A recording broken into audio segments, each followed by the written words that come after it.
Well, good morning, everyone. Welcome to Teamwork a Better Way. I'm Christian Napier, and I'm joined by my wizard behind the curtain, my confidant, my best friend, Spencer Horn. Spencer, Oh how my you doing? goodness. Oh, I feel so special today. Christian, thank you. Good to be with you. Love having you on the show, and I know our guest will too. Even we're just hooking up right now, and I'm so excited for our conversation today. Can't wait to go. Well, let's not delay it any further then. Why don't you go ahead and do the introductions? Super excited to meet our new guest today. Yes, today, Christian, we have Danielle Joleigh Bennett. And I want to go with the long bio. Sorry, Danielle, we got to put you on there. I'm gonna put you on the screen here so people can get to know you.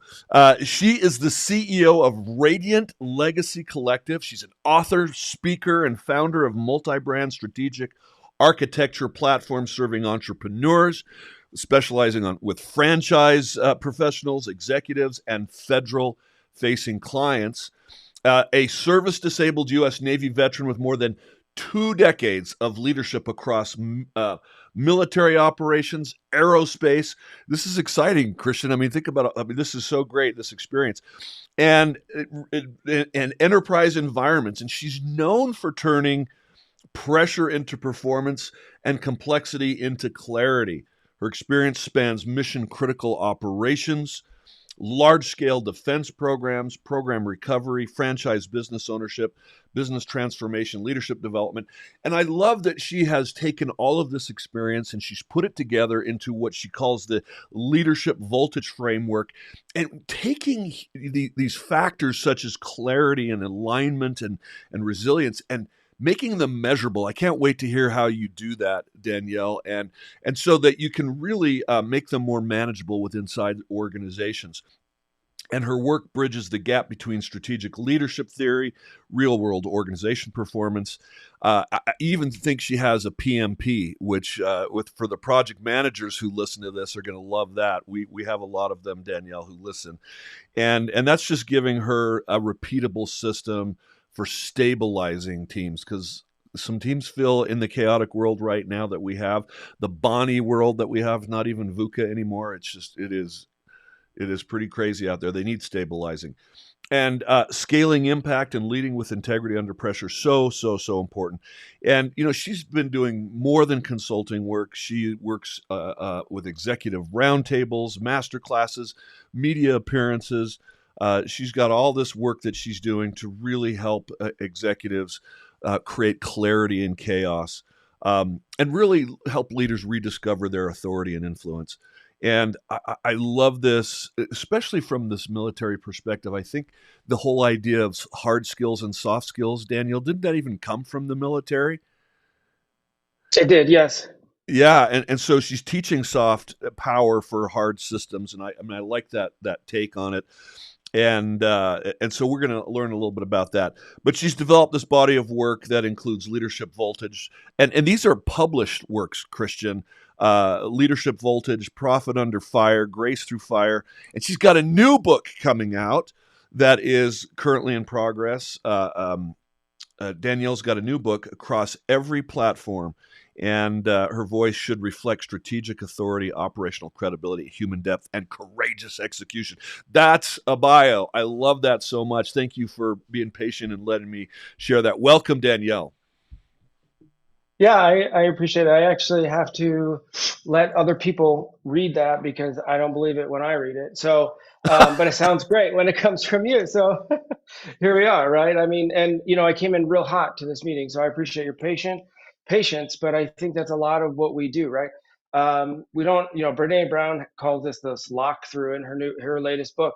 That lock through time. But when you're at work and you're moving from one to another, you don't always get that lock through time, and you have to have something that resets you while you're frantically putting yourself onto camera so that you can have the interview and not ruin the time that we promised we would be at. So that was something that I was extremely excited to do here today.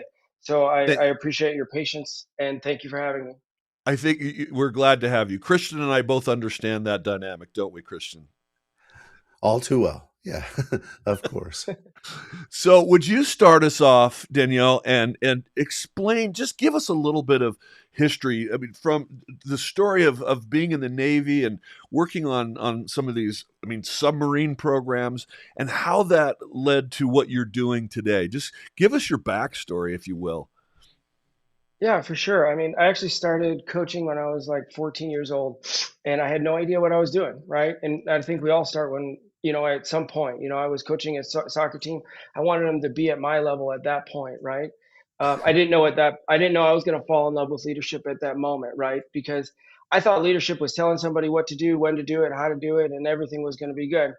14, you're like, hey, I've been practicing for like 10 years. You should be able to do this.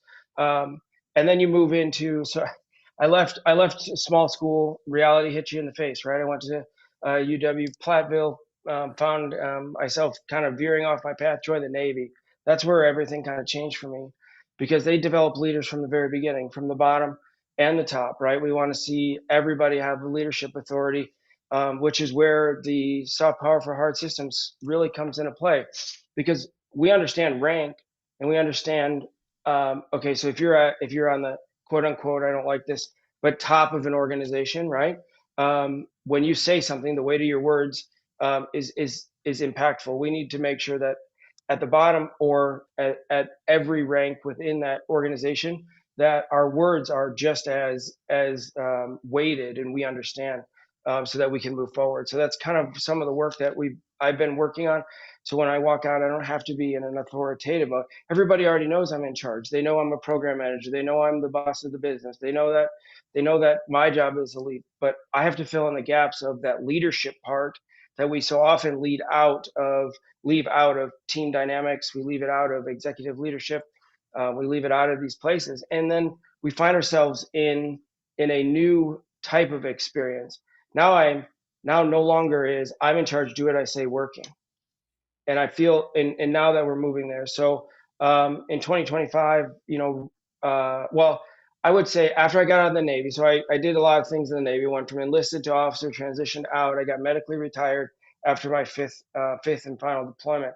um, and that we could talk all day about that, so we won't. So then we when we look at, okay, so I came out, now I had nothing. I didn't know. It was kind of like coming out, a breakup that was almost as bad as my divorce. So then now that the Navy's no longer part of who I am, okay, when and then I started program managing, and it was kind of a lot like the same, right? I was leading a dynamic team across multiple divisions and a platform to one goal. And throughout that, I kept asking my team, especially the leaders on my team, how are we consistently meeting and achieving our goals while nobody else in this organization can?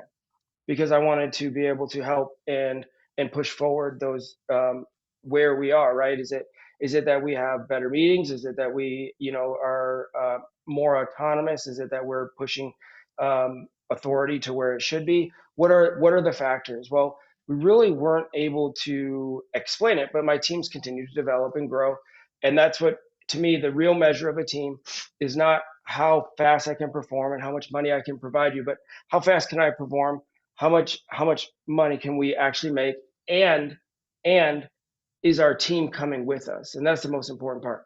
So when you get to the top, you want your whole team to be there with you.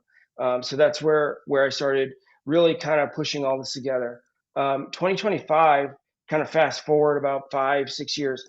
In 2025, I underwent some major trauma within my family, within my own life, and started writing down what is it truly that has caused our teams to grow in different ways. Clarity is a huge part of that. The triadic balance that I introduce in my book is another part of that. And then moving forward, kind of with momentum. So one of the things I studied while I was writing my book, and it was my favorite thing, so I like to talk about, is kinematics, right? The forward motion of, or the forward movement of motion. I am not an engineer, so any engineers that listen to this, I'm sure I got that wrong, but as we do these things, that's kind of where we're at. So fast forward, you start to see, that I don't want to call it a dictator, but I don't have a better word for it right now. So, when you have that top-down leader that just says, do what I say, not what I do, you stagnate your organization fairly quickly. So, introducing something that we can do without that, well, started studying emotional intelligence. So, well, what do we not see? No bridge. So the work we're doing right now is bridging the gap between that operational performance and the emotional intelligence so that we can bridge the gap and measure that in real time. I love that idea of kinematics, right? It seems like it's a lot easier to move directions when you're actually moving forward. And because then you can shift and make adjustments. Even small adjustments can have great outcomes. I love the questions. What is enabling us to succeed? Sometimes, Christian, we succeed in spite of ourselves, right? But how do you replicate that? How do you sustain that? It's like, okay, what did we do that worked, right? And I think that's such an important question. And if I might kind of tack on a question of my own here, Danielle, one of the things I found really interesting when you were explaining it is that post military service, you found yourself in an organization and you looked around and said, hey, why is my team excelling while others are not? A lot of people get in a situation where they feel like, I can't succeed here because the organization does this or that, or doesn't do this or that. And so I'm curious, if you can just kind of elaborate on this experience a little bit to say, you know, uh, none of us probably work in the ideal organization. If it was ideal, it'd be fantastic, but we all face challenges. And so I'm really curious if you could just kind of, expand on that particular experience a little bit, talk about how you were able to build a team that could succeed even in an organization where by and large other teams are failing. Because a lot of people feel disempowered. It's like, you know, uh, the culture here is terrible, blah, blah, blah. I can't make this work. And yet you found a way to do it. So I'm just curious if you could share with us a little bit how you made that happen. I would love to, Christian. That's a great question because for a long time I wasn't able to pin down what it was. But the very first thing we did is we gave ourselves an identity. And then what we did is we redefined what failure looks like within our teams. So what does failure actually look like? What does it mean? So I walk into teams typically that are struggling, or programs that are struggling. They're no longer in the black, or they're projecting an ETC or estimate to complete that no longer works. And so what I've been trying to do and make sure that we're able to do that is find a new relationship with failure for one, and then establish what it is that you do on this team. I don't really want to be making all the decisions, so pushing those decision pieces back down to where they go. And that was one of the things that we found was replicable. When I wrote Leadership Voltage, I was trying to find this bridge, this gap between the Brene Browns of the world, who I mentioned earlier, and the Mel Robbins and the Angela Duckworths, or Cameron Hanes of the world. So I was doing a lot of study. Where's that bridge? And finding that we work with humans every day, so there's going to be places where we're going to have to say, okay, we work with you in this specific space. We need you to now or excuse me, let me restate what I'm trying to get at. So if I have a team, I walk in, and I want the contracts team to answer questions about contracts. I want the program team to answer the programmatic questions. I want the financial team to answer the financial questions. And that's where you start looking at team dynamics. And once you get into team dynamics, it's really about putting the right people on your team so that you can move momentum forward quickly. And once you can build momentum in a positive direction, that's where I start to see a major shift, not just in our mindset, but in our team dynamic, but also in the results we have. And finally, we just have to remove can't from our language. And that's I don't think that word specifically has any place in leadership. Well, I love what you're doing with um, really the sharing, delegating the decision making is really important. You talked earlier, Danielle, about this idea of the the command and control leader, right, who takes on so much. Think about what happens when you have a leader like that. You're not sharing. People think of delegation as just giving tasks away, but when you share the ability to make decisions, now you create ownership throughout the entire organization. And so, as you were talking about earlier, what's our relationship with failure? Well, if it's just the command and control environment, our relationship is the boss's fault, right? Instead of saying I have ownership, I have responsibility. That changes it, and then as you say, if you can say, we don't say can't. Well, if it's responsibility that I'm confident in, whether it's the financial area or the ordering, then I can succeed at that, and you start teaching them this idea of ownership that then can grow as they grow through the organization, and I love that. Would I you don't know. Can I just real quick state one please? thing there? I don't know if it's so much teaching as it is unlocking, right? We all have the capability. We all show up to work wanting to do the right thing. We want to move our mission forward. We want to be better. We want to do things. I don't think anybody gets out of bed um, while they're making their bed in the morning says, "I am going to do my absolute worst today." Right? So making the space for our teams to do that, I think, is the biggest key. Yeah. So how do you unlock? What is your process to do that? Oh, yeah. So it depends on the team dynamic, right? So the very first thing we're going to do is if you haven't done one, we're going to run a disc assessment across your team to get a little understanding of where you're at from a how do I communicate with you. And then I'm going to run the leadership voltage index. It's going to give me an understanding of where you are leaking some of that energy that could be pushed back in. And intuitively, I was doing that before I came out with the leadership voltage and the leadership voltage index. Now we can measure that. Not only can we measure it in real time, we're starting to work, or we have been. I have been working with AI for a long time. I developed a system that actually, while you're inputting a command, can look at where you are in that relationship piece of the work. So that's how we're able to start to cross over. But really, we start with the disc assessment, which I really am very much in love with. Where do we leak energy? Give us some real life examples. How does that show up where a team and individuals are leaking energy? Well, have you ever been in a daily stand up and you think that you said something very clear? Hey, today we have to get this done because it's very important. You walk into that meeting thinking that you gave the right direction or at the right time, and that everybody understood because you gave it to, what was it, that maybe 5 people, and then you maybe followed up with an email. So where are we leaking that energy? Well, me as the person receiving that doesn't agree with this decision because it's actually going to be opposite. You made a decision as a leader um, that is actually taking away from the work that we're doing right now or something in that nature. That is a common one that I have.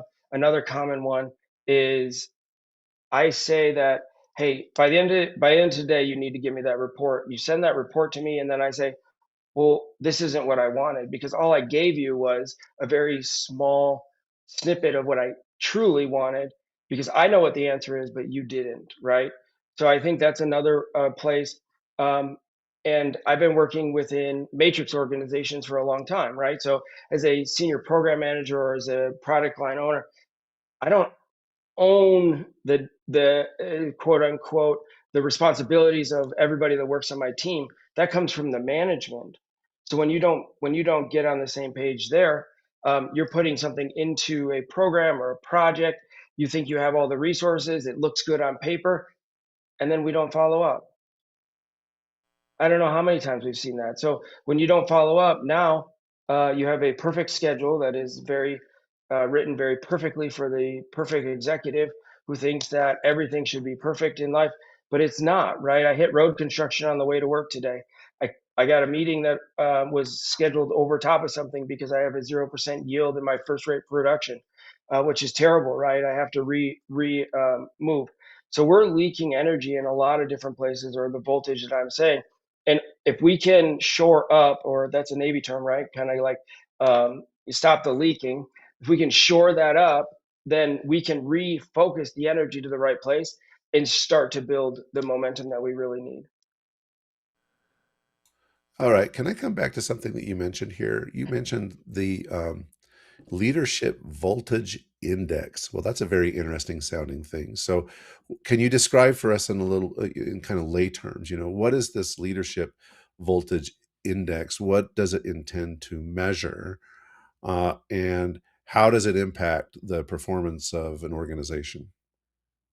Yeah, absolutely. So this is something within my book that I already, or that I have introduced, called the triadic balance. The triadic balance comes from three energies that, or what I call energies. Okay, you call them whatever you want, but I'm calling them energies because it's easier for me to explain. Of of shadow, ash, and gray. So you have your fire, your protective energy.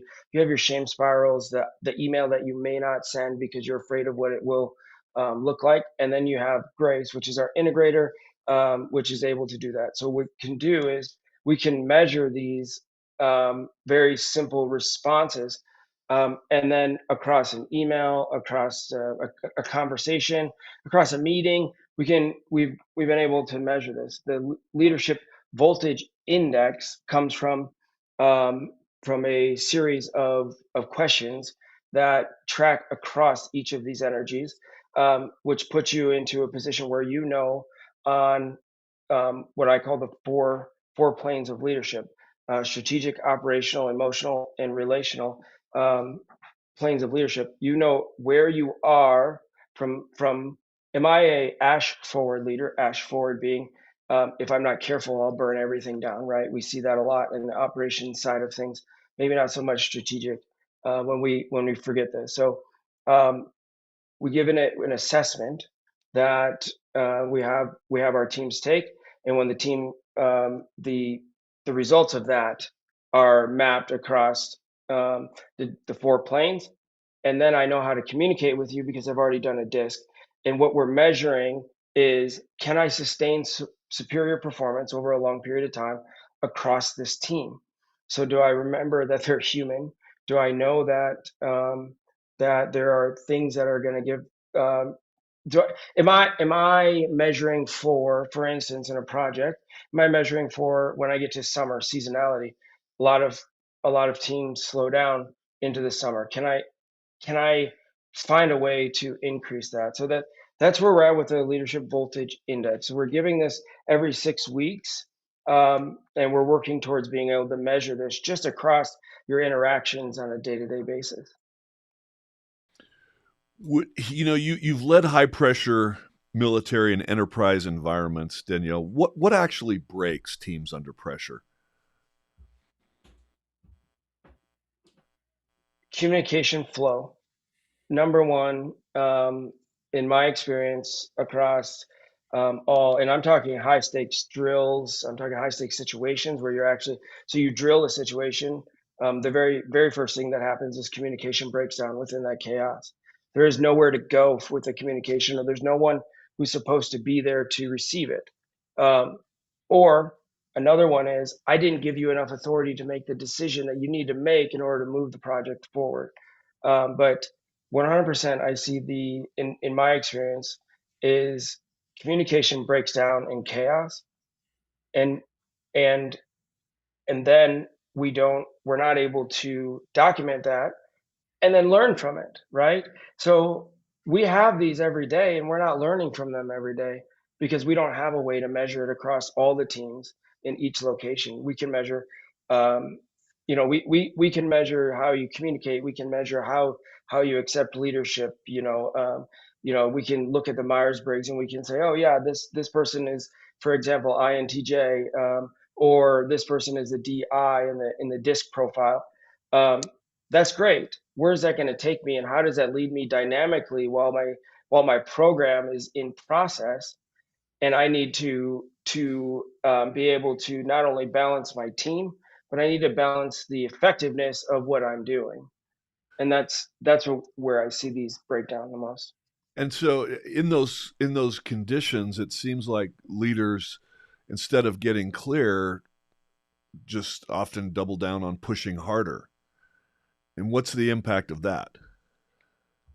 Burnout, it's very, very quick, right? And you're going to get it for a while. People will pretend, they'll put a smiley face on, they'll come to work, but in the background, they're doing as little as possible. I promise they're not doing as much as they could. We're not talking about your 20, your top 20 or top 10 performers, right? We're talking about everyone else that's in the middle, this 80% that we're trying to lift. If we lift the middle, if we can lift the middle, we get a huge return on investment by doing a small amount of work, which is just getting to know the people that are working there. Our top 20, in my experience, and this doesn't come from an actual study, it comes from my experience. The top 20 is going to be the top 20%. They're going to be your top 20 performers. They live, they love, they just live in this space that they're in. But the rest of the team comes to work to get a paycheck, and we need to be able to reduce the workflow for that and boost that part of our team. I hope I'm answering your question. I went the right direction here. Yeah, and so what I'd love for you to share, if you can, is I mean the idea is if we're leaking voltage, right? Obviously we push harder, we're getting burnout when we can actually conserve that energy. So it's not about working harder, it's about getting clearer, it's about getting aligned, as you talk about.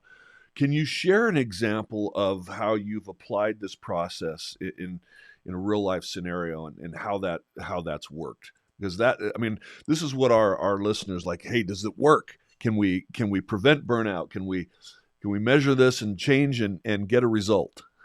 Can life get So better? we've all had, so we've had these customers, right? We've had these customers who put us on that, hey, if you don't get this right this time, we're not going to work with you. So I'm going to give you a real life example.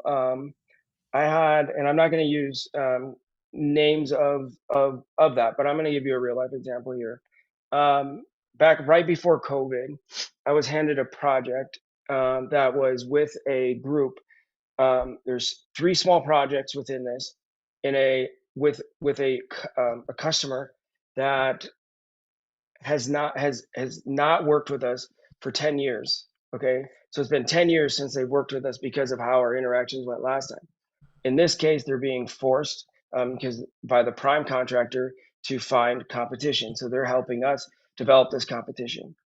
Um, what we did when we walked in here is we immediately established respectful relationships within that team, because everybody that was on that team, we all walked into that first meeting with this whatever this is looming over our heads, right? And then what we did is we just asked, how can we help make sure that we communicate with you the best? And then we put that right into our plan and our process. And then when we had a deviation from that, or in the submarine world, we call this a tripwire, right? When I was about to hit something, um, we would hit that, let's say, a week in advance. We would know what is going on, and we would clearly let our customer know, hey, I'm behind on this milestone this week. This is what I'm doing to get better. And it turned out that for this specific customer, that's really all they wanted. They wanted the communication. They felt like we were just in a vacuum, right? They paid all this money for a product, and they were sitting in this uncertainty. And that's how we were able to do that within the team dynamic. We established that very clearly as well. The project engineer worked very closely with the project engineers on that company, because I don't need to have all the answers. I'm only going to have 5% of the information, but the project engineer is going to have 50 to 80% of the information when talking to the project engineer on the other team. So we aligned the teams, we aligned ourselves, and we aligned expectations, and we created a line of communication that went up and down. The customer would come to us and let us know when they had an issue. We would go to them and we would work on it when we had an issue with them. We got to a point where the customer was working with us to write the statement of work, because we wanted to make sure it was that clear. When you can get your customer to come to you and ask you how to write the statement of work for a program that they're going to put out, That's where you really want to be, because this is a long-term relationship now. That's just one example. I have hundreds. I mean, I could talk all day on this. I love it. I want to come back to the 80% just collecting a paycheck thing. I think that's a real thing. Um, and it seems to me, based on what you're saying, that one of the responsibilities we have as leaders with this group of 80% is at least understanding what they're collecting a paycheck for. Like, okay, well, yeah, I come in, I clock in and I clock out. I do my job. Maybe I do the minimum required. But what is it that is motivating me to take that particular strategy or direction? You know, are there things going on at home that might be difficult that are applying a lot of pressure on me, and I just don't have the mental bandwidth or energy? Or have things happened in my job where maybe I've applied for two or three different jobs in the company, and I haven't even gotten a sniff of an interview. And so I start to wonder to myself, well, why should I even try? Because when I try to take an initiative and I try to expand my skills or responsibilities, I just get shot down. So I'm curious, you know, from your perspective, putting the leadership hat on, you know, uh, what you think about understanding why the 80% are acting the way that they're acting, so that we can take appropriate measures to help them feel like, hey, you're part of something that ultimately is bigger than yourself. Oh, I love this question, Christian, because this is the messy middle that I talk about so much. This messy middle of a place where either you're forgotten or you're not talked to or you're always doing something wrong, right? When I go down to a production floor or a team floor, I'm rarely talking about work, right? You have a manager for that, you have somebody. I want to know how you feel. I want to know if there's anything that I can do to help you do your job better. And I'm going to listen to every single one of those. Um, and trying to make that rounds, like for me, I start Tuesday at 9, right? And in the summer here, it's shifting over just to Wednesdays because I have a new program. But I want to walk around. I want to talk to you. I might sometimes talk, but when you ask about activating the middle, or that's what we're talking about, activating that middle. Um, Not everybody loves to work just to work, and when we understand that, and they might be a single mom or a single dad, divorced, whatever the case is, they might be down to one car. I'll happily give you a ride to work, help you find the place that you need to do, so that you can come in and give your 100%. Um, because if I can get 80% of you all 5 days in that middle, I already know that I'm going to increase productivity that week. Some of the things that I've done on Final Push for that, I brought in, lunch every day for 3 weeks straight. As the leader, you have to be there too. Um, you have to show up. That's kind of like that's kind of like a requirement. You have to show up. And then on top of just being in that space, you also have to really actually care. I cannot go to that person and ask them about their family. Um, and then that's it. I have to go one or two questions deeper, right? Hey, their daughter's graduating. What's her name? What school is she going to? Can I send a card? Right? Is there something I can do? And I really got that this was it Colonel Hackworth wrote this book about faith, and it's a story about how he went from gung ho army person into the Vietnam War. It's a really good transition, but he talks about how to build teams in there, and I've taken some of that. Right. Um, First of all, if you can eliminate the middle, that's even better. If everybody's a leader on your team, start with that. Give them an identity.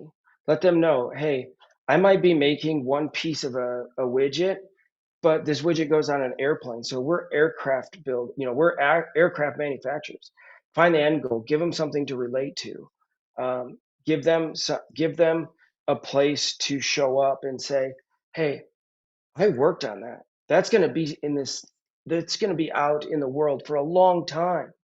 I think that's one of the most things we can do is just walk down and connect, because how many times you go to work, you do your job, or even if you're like me, sometimes you're stuck at your desk on a meeting back to back to back to back to back. So if you don't make time for that, and I put it right into my schedule, but just getting to know your team, getting to know the people that are pushing this forward, that's going to be our first thing because a a very good leader, I think the differentiator between a very good leader and a non very good leader is just that. It's how do I connect with my team? Is this what you mean by the human centered leader or system? Yeah. Yeah, I Yes, mean, absolutely, 100%. Find the human first, right? See them as a person before you see them as a tool or a transaction or whatever it is that you have bucketized your right resource. I don't even like to use the word resources. I like well, to I mean, use team members. some people even use like FTEs. Yeah.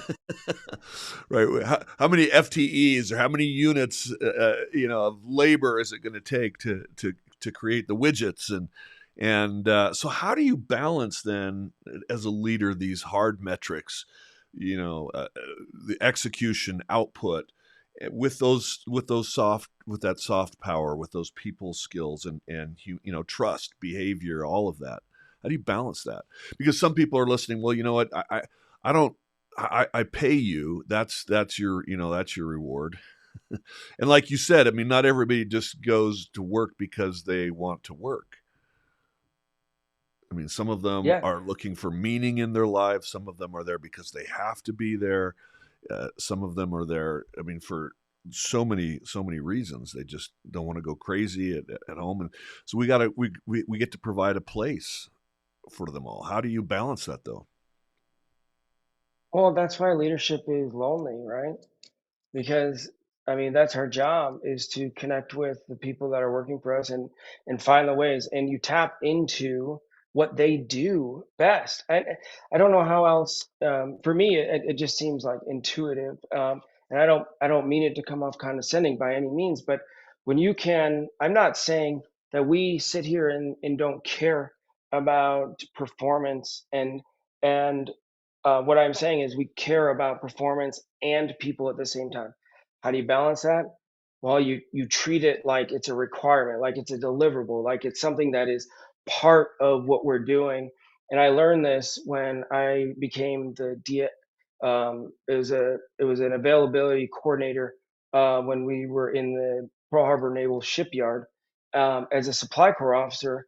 I was That's not a normal job that a captain is going to give to their lieutenant. And at that point, I had to figure that out myself. Okay, so now we have this war machine that has to get out, but I also have people's lives that I have to balance with, and I think you really do that by giving authority at the right level. And yes, it's hard. Don't get me wrong. Sometimes you're just like, okay, you're sitting there, you want to check in, but you don't.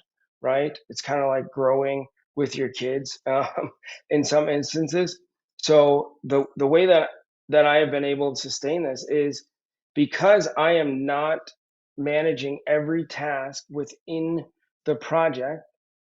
The team is able to take ownership, and once we have ownership and buy-in, that's when we really start to see the time that comes off. But really, for me, it's about intentionally.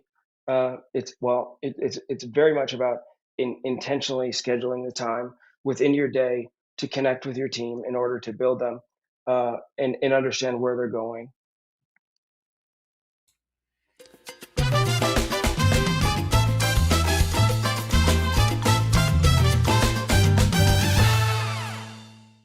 Yeah, we didn't have a chance to warn you that when you say something that Spencer finds quite impactful, he'll punctuate it with a sounder.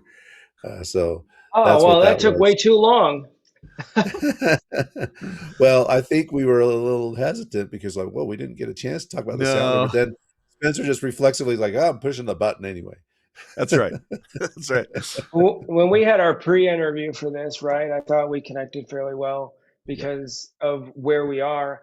And I just want to be very clear. I think the difference between the team dynamics, because they're there, um, And also the individual dynamics is, as leaders, we have to know how we show up, because how we show up motivates our team to show up, and how our Yeah. team shows up impacts the final goal. How do you, if you're leading a team, how do you identify when there's misalignment? What shows up when the team is not aligned?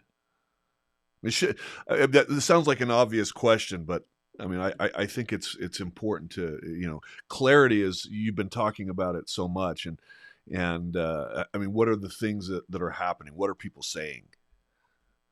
They're not. They stop talking, right? They move on. It's a matrix. If you're in a matrix organization, this is really simple and really quick to tell.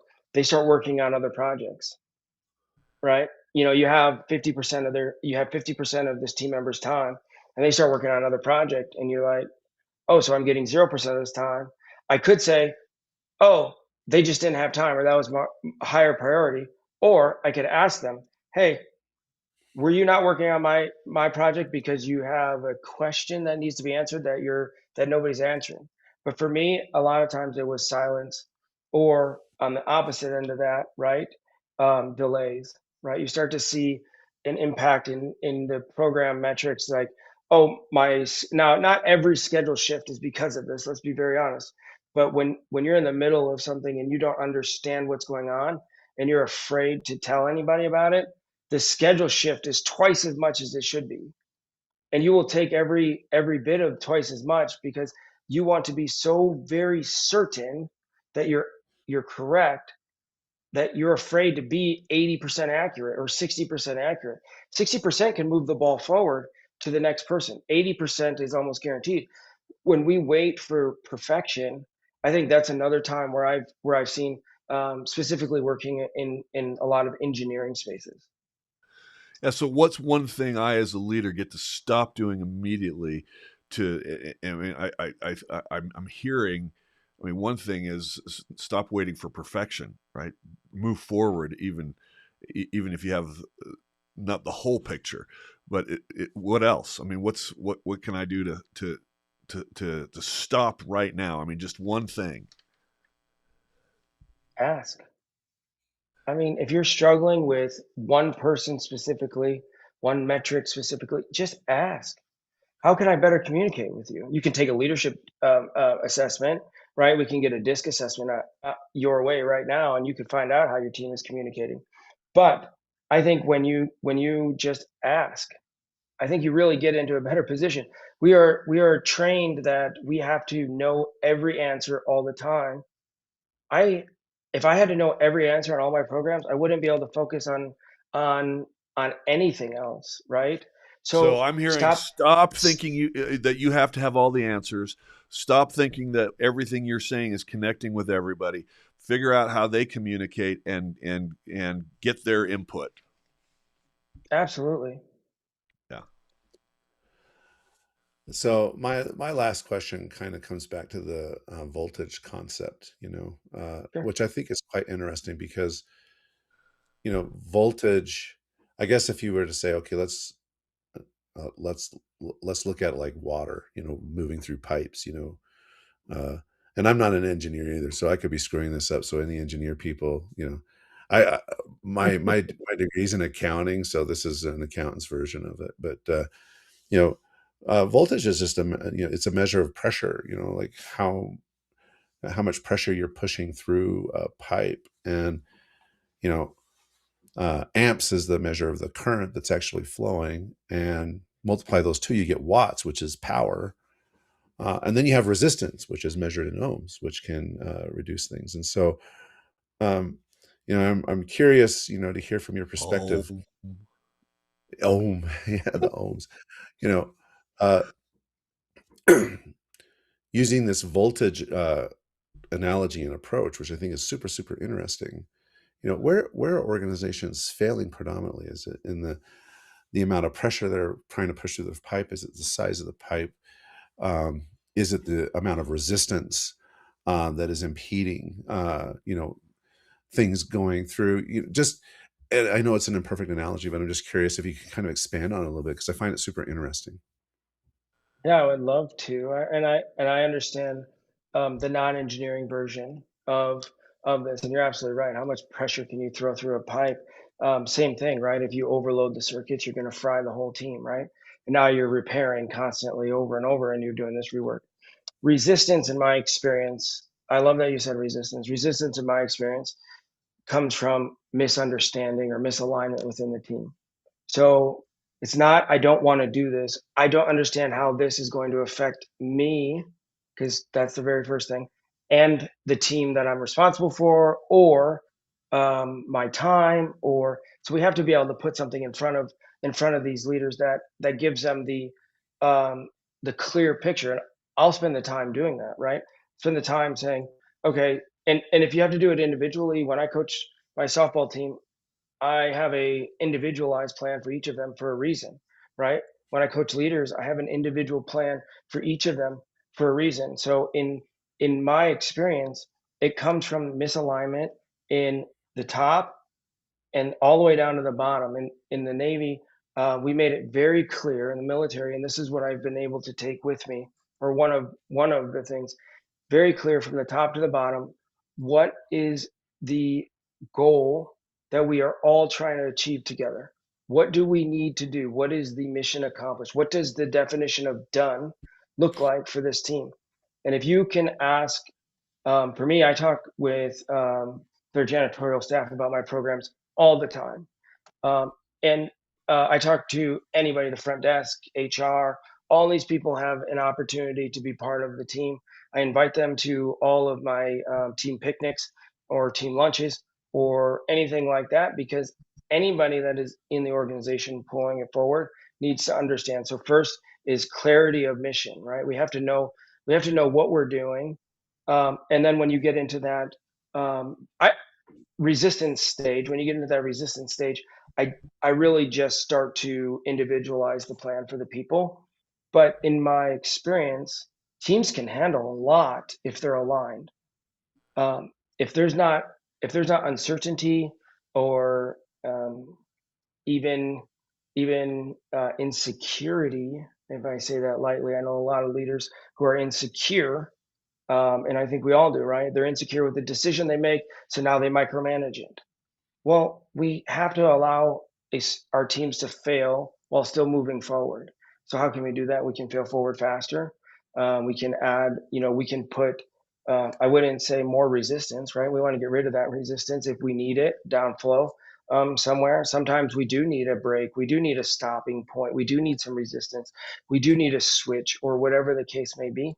But at the end of the day, when we meet our teams where they are, and we show them that we're human just like they are, they're going to move forward with us, because they really do believe in the mission. So the number one thing, I don't want my teams just believing in me as a leader. I want them believing in the mission. I want them to believe in what we're doing. What are we producing? Where is it going? Whose lives are it saving?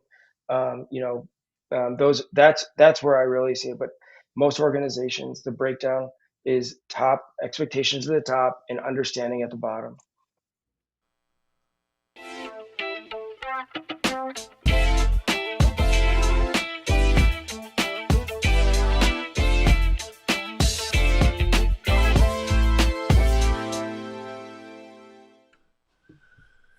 Christian, should we end up with our lightning round?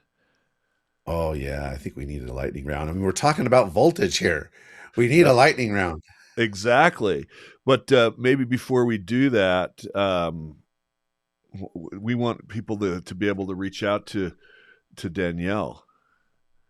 So Yeah, how do we? how do we do that? Listeners and viewers, if they're interested in learning more about what you are working on, how you could potentially help their organizations, how do they connect with you? Absolutely. So you can connect with me on LinkedIn, Danielle Joleigh Bennett, JOLEIGH. Danielle Joleigh Bennett, DanielleJoleighBennett.com is also a website where you can connect with me. And if you're really getting into that leadership space and you really want to watch me do it anyway.com would be a great place to go.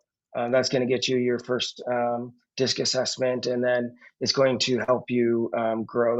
That's my entry point for most leaders.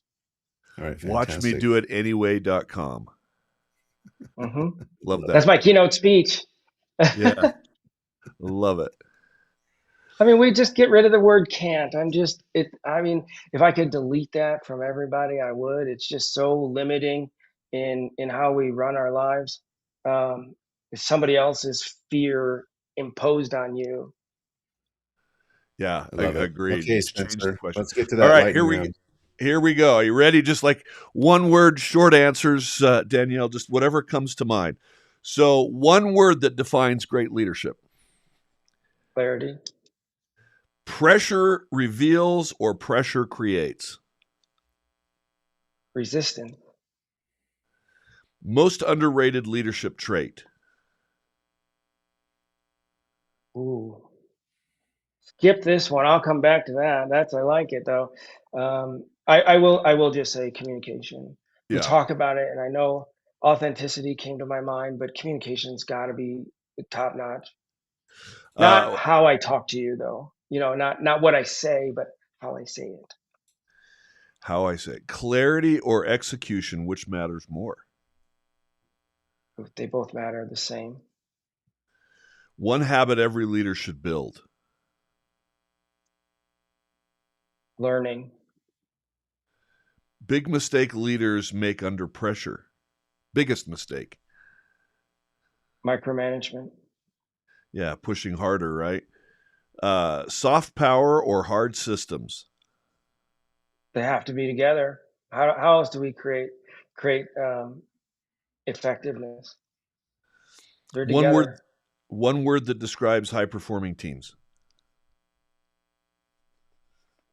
Ooh, growth. Leadership is learned or earned. Both. You have to understand it, but you have to earn it as you go. Finish this. Great teams thrive when Well, I could say when they have gone through the leadership program at Radiant Legacy, but I won't. Great teams thrive when they're aligned. all right.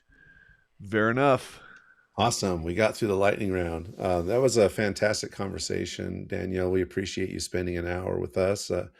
And Spencer, we had Danielle share her ways to connect, but if people also want to connect with you, as you've helped people build high performing teams for many decades. Well, I won't say many decades; that might be aging you, but for decades, let's say that way. It has been many What's the decades. It's what's okay. what's the best I'll own way? it. What's the best way for them to connect with you, Spencer? LinkedIn and Christian, I shave my hair so they can't see my gray. But if I open the button here, no, just kidding. Oh, How okay. about you, Christian? Same. I know Danielle doesn't he have great questions? I just Oh, so much absolutely. I do. lo- I love do love like working. them. Love working with. He always comes up with the best analogies, and Christian, you know, doing so many good things in the world, and going around speaking about technology and your experience. How can people find you to come light their world on fire? Oh, wow. Just look me up on LinkedIn. That's a great place. I'm happy to It's always connect with so people there. understated, Daniel. Just told you, just look me up. Yeah. Oh. Humility is such a big, important part of leadership. Yeah, agreed. That is Agreed. true. And Christian has it. Well, thank you from the Mutual Admiration Society here. It's been a fantastic hour, Danielle. Thank you for joining us. And listeners and viewers, thank you as well for your time. We really appreciate it. Please like and subscribe to our podcast, and we'll catch you again soon.